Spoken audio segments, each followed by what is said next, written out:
Hello, everybody, and welcome to Ice-Burgh To Go, your daily dose of Pittsburgh Penguins news and analysis. You can find us on YouTube at Inside the Penguins or anywhere you get your podcasts from.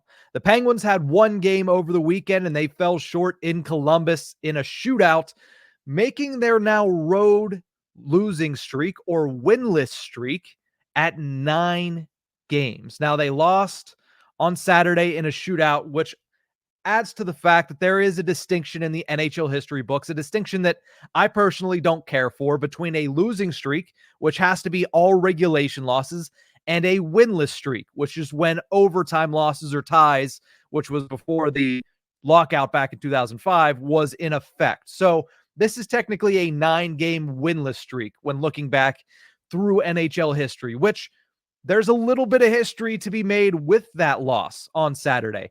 It tied the Penguins' current winless streak on the road for the worst road winless streak of the Sidney Crosby era. The last time and the only other time that they had lost 9 straight on the road, whether it be in regulation or through overtime or a shootout, was in the 2005-2006 season, where they had lost 9 straight between January 6th of 2006 and February 6th of 2006. A streak back then that began with a 6-4 loss to the Atlanta Thrashers. That's how long it's been since they have had this type of poor performance on the road consistently. The Atlanta Thrashers kicked off that road winless streak.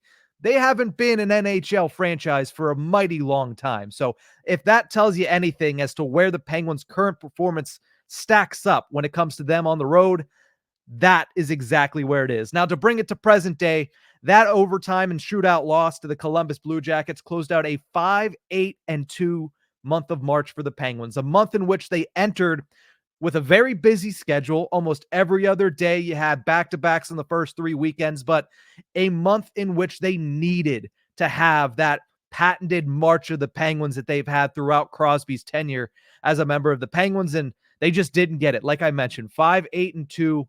They currently sit 7 points behind a playoff spot. Both the Washington Capitals and the Philadelphia Flyers are 7 points above them. So at the very least, there's 2 spots available.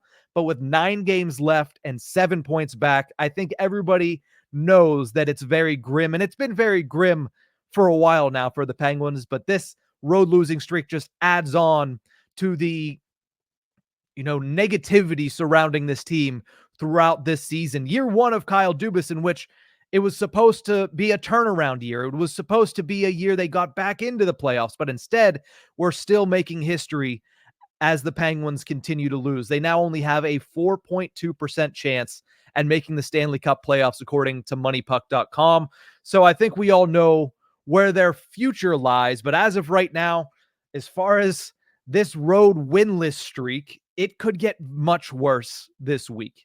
They have games to close out this 4-game Metropolitan road trip against the New York Rangers tonight at MSG, against the New Jersey Devils tomorrow at the Prudential Center, and then against the Washington Capitals on Friday at Capital One Arena in the nation's capital. When you look at those first 2 games, that's where that history could be made. They haven't had a 10-game road winless streak in the entire Sidney Crosby era, but tonight and tomorrow, that could extend out to 11, because the Penguins have not won at Madison Square Garden since Game 1 of the 2022 Stanley Cup playoffs, a double overtime victory where Evgeny Malkin ended it, of course, en route to a 7-game loss for the Penguins, but that's the last time they won at Madison Square Garden in general. In the regular season, they haven't won at MSG since April 8th of 2021. So it's been a while since they've been able to get one over at the world's most famous arena, in particular in the regular season. And this one has history on the line, history that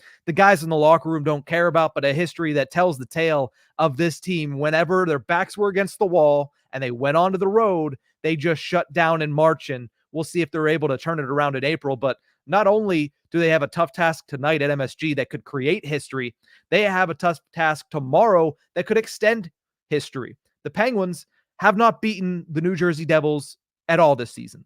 They did not beat the New Jersey Devils at all last season. And we see the way that they play against the Devils. They have no answer for the New Jersey Devils' speed. They haven't had it this season. They didn't have it last season, and they're not going to have it tomorrow. It's going to be a tough test for the Penguins, who have lost seemingly 5-2 in every single game they play their division rival, the Devils. So this could be an 11-game winless streak on the road by the time we even get to Wednesday. And that is just a cherry on top of a cake that has been very, very negative, very, very historically bad this season for the Penguins. After a year in which last season we saw similar things happen. Oh, this is the first time that they've lost. I believe there was a 7-game losing streak. The first time they had that in the Crosby era, or at least since 2005. It was the first time that they missed the playoffs, obviously, since the 2005-2006 season. We said, all right, hopefully the history making in a bad way is over whenever they switch from Hextall to Dubas. But here we are with a new ownership, basically entirely new front office, very new roster, and yet worse results, more history in a negative light. And I think that obviously calls into question the head coach. It calls into question the president of hockey operations and the general manager. And it certainly calls into question the performance of a handful of Penguins throughout the entirety of this season. The change that we saw last year is obviously going to continue to turn into change we see in this offseason. And this is just another reason why, another little piece of history that the Penguins are making in the wrong fashion.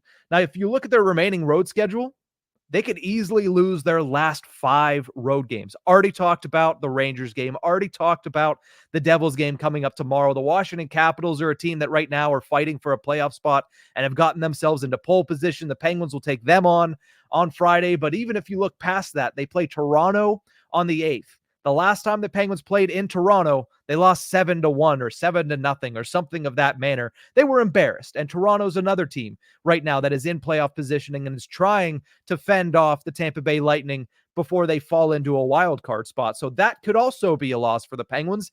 And then the only other remaining road game is one on Long Island, where they could be trying to stave off at that point, what would it be, 13 or 14 game road winless streak, which would also get them in the annals of NHL history, is not as even more so than Penguins history. So that would make 14 straight road losses to end the season, and would certainly send the Penguins into the offseason on a very sour note. But if you're looking for a bright side, if you want to be a little optimistic or glass half full, that's how I like to try to end these episodes, especially in a season that has been majority negative when it comes to what we have to talk about here.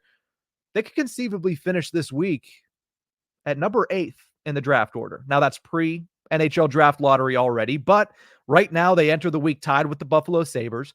They're 2 points ahead of both the Calgary Flames and the Seattle Kraken out in the Western Conference.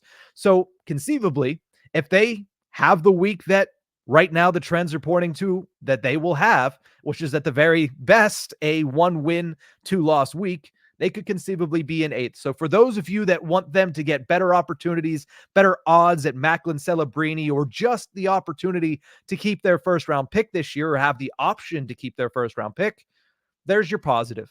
If they lose, if they struggle, and this winless streak continues to climb in the history books of Pittsburgh Penguins history, they'll get a better opportunity, or they could sit in a better option or better position to hold on to that top 10 pick, to hold on to that pick that they initially traded for it with a condition for Erik Karlsson. So if you wanted a positive, there's that. If you want another positive, Sidney Crosby is 3 points away from tying Wayne Gretzky for the all-time points per game seasons, and not just to begin a career, but just in general. So that's a nice little storyline to follow this week. And then also Tristan Jarry gets back into the net. What's been going on with him? The last time we saw him is when he came in relief in Colorado, and he did not look good. The Penguins blew a third period lead there, just as they did on Saturday. Nedeljkovic had, I believe, 3 or 4 starts in a row after that. So Jarry gets back into the net. What does he look like? And what are the Penguins thinking about their presumptive starting goaltender for the next 4 years, who's under contract, as he heads into Madison Square Garden to take on the New York Rangers? It's going to be a week. I'm not even going to say an intriguing week. This could be a week in which you watch Penguins games and they get outscored by 5 goals in each game. I wouldn't be surprised at all. But hey, you could watch Crosby. You could watch them fall the way that some people I've seen in the comment section want to see them fall. I'd like to see them not make history tonight. I'd like to see them beat the New York Rangers tonight, but that's just me. I personally like to root for winning hockey, but again, historic road winless streak, tied for the longest since one that started with a loss to the Atlanta Thrashers. I just can't wrap my head around the fact that they've gotten to this point in back-to-back seasons now where they're worse off this year than they were last year, and that is with Ron Hextall out the door and Kyle Dubas in the door. Now, there's a lot more that goes into that particular conversation, but that's a conversation we'll have on a different day.